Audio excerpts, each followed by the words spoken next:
Bonjour et bienvenue dans cette édition de fin d'année de notre JT dédiée aux catastrophes naturelles. Le changement climatique et ses effets néfastes sur les catastrophes naturelles ont occupé les décideurs du monde entier les 2 dernières semaines. Universel, juste et équilibré, l'accord de Paris fait consensus. Sans plus attendre, voici les titres. Un reportage sur les points principaux du texte adopté lors de la COP21 et ensuite un reportage sur les actions menées par les assureurs pour faire face au changement climatique. Après 2 semaines de négociations intenses, 195 pays ont adopté samedi 12 décembre l'accord de Paris. Un accord universel et contraignant visant à contenir le réchauffement planétaire. Voyons plus en détail les dispositions accordées qui devront entrer en vigueur en 2020. 195 États se sont engagés à contenir le réchauffement en dessous de 2 degrés par rapport au niveau pré-industriel et à poursuivre les efforts pour limiter la hausse des températures à 1,5 degré. Malgré cet engagement, l'accord de Paris ne mentionne pas des réductions d'émissions chiffrées. Selon les experts du GIEC, les émissions devraient baisser de 40 à 70% d'ici à 2050 pour pouvoir contenir le réchauffement. Les intentions en matière de réduction d'émissions de gaz à effet de serre que chaque État a formulées seront insérées dans une annexe. Strictement volontaires, ces intentions ne sont pas contraignantes. Le texte prévoit qu'elles soient révisées tous les 5 ans. Autre point important pour les pays en développement, le texte rappelle le principe des responsabilités communes mais différenciées. Les pays développés devront donc montrer la voie dans la réduction des émissions au nom de leur responsabilité historique dans le réchauffement de la planète. Sans préciser exactement le montant, l'accord de Paris prévoit d'augmenter après 2020 le chiffre de 100 milliards de dollars par an que les pays du Nord apportent aux pays du Sud pour faire face aux effets du réchauffement. En ce qui concerne les catastrophes naturelles, l'accord reconnaît la nécessité d'éviter et de réduire au minimum les pertes et dommages associés aux effets négatifs du changement climatique, incluant les événements météorologiques extrêmes comme les inondations ou les cyclones. Au-delà des engagements pris par les États, les entreprises sont très attendues sur les questions climatiques. Le secteur de l'assurance est particulièrement concerné par les catastrophes naturelles, car il supporte en partie les coûts des sinistres, de plus en plus onéreux.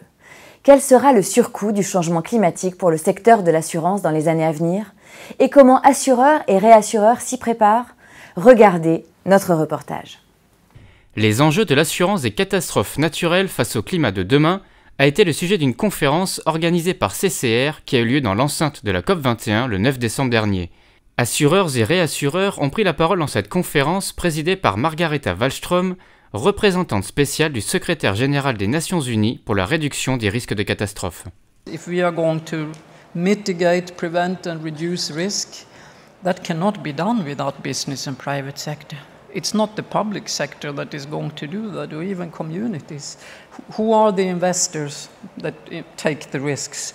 Where is the knowledge base? So what's the platform where the public and private really meet around understanding our trajectory? Notre responsabilité, c'est pour ça que je parlais de mutualisation et c'est un engagement très fort de Generali, c'est de faire en sorte que nous soyons capables, à l'intérieur de la mutualité que constituent tous nos assurés, d'équilibrer, de balancer les expositions à tel ou tel risque afin de garantir que nous serons toujours en mesure de faire face, même dans des circonstances extrêmes, aux engagements que nous avons pris vis-à-vis de nos assurés. Pour les particuliers, nous ne devons pas sélectionner les risques en fonction de leur exposition pour une raison tout à fait simple, c'est que la plupart des particuliers, des foyers, n'ont pas la totale liberté du choix de là où ils habitent. En revanche, je pense qu'on pourrait être plus sélectif vis-à-vis de certaines entreprises qui, pour des raisons qui leur appartiennent, choisissent sciemment, consciemment, soit de se mettre dans des situations très exposées, soit de ne pas prendre les mesures de prévention qui seront nécessaires. Et on essaye de responsabiliser tous les acteurs, y compris même d'ailleurs les personnes physiques, dans leur action sur leurs propres biens. Et là je ne parle pas forcément de tarifs, mais de leur dire écoutez, si vous mettez un petit muret là au bord de la rivière parce que vous êtes juste à côté, ça sera mieux pour vous parce que vous allez être inondé peut-être un peu moins souvent. Alors faites un effort. Enfin, accompagner quand même les clients et pas uniquement les entreprises à ce qu'ils se responsabilisent parce que c'est un sujet pour tous. Selon une étude réalisée par CCR en partenariat avec Météo France, les dommages assurés causés chaque année au titre du régime CatNat devraient doubler d'ici 2050. Cette estimation concerne les inondations, les submersions marines et la sécheresse. Cette hausse serait majoritairement liée à l'évolution des valeurs assurées et de leur répartition géographique. Cependant, le changement climatique serait responsable à lui seul de 20% de l'augmentation prévue à horizon 2050.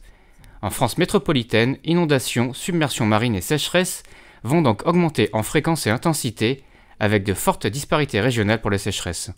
Alors l'évolution, effectivement, un doublement de potentiel de sinistres n'est pas forcément très optimiste. Néanmoins, le régime est robuste. Il a déjà prouvé. L'augmentation des valeurs assurées va amener aussi de la prime d'assurance permettant d'y faire face.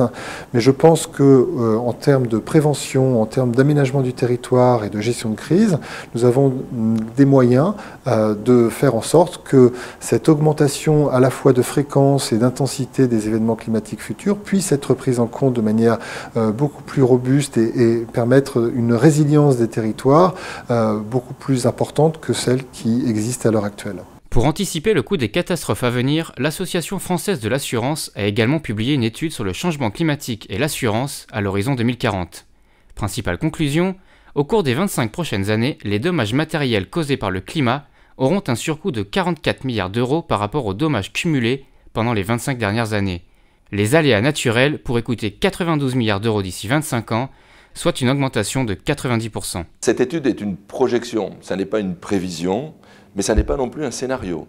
C'est-à-dire que c'est aujourd'hui ce que nous pensons que pourrait être le coût des aléas naturels si rien n'est fait. Si rien n'est fait. Et c'est pourquoi nous pensons qu'il y a des choses à faire, justement pour éviter que ces projections se réalisent. Et la seule variable d'ajustement, c'est la prévention, c'est la protection. Et c'est pourquoi nous pensons qu'il faut intensifier les politiques en la matière. S'il est vrai que assureurs et réassureurs devront faire face à une augmentation du prix des catastrophes, des actions de prévention sont indispensables pour limiter cette hausse. Cette édition du JT Catastrophes naturelles est maintenant terminée. Merci de nous avoir suivis. On se retrouve bientôt sur News Assurance Pro.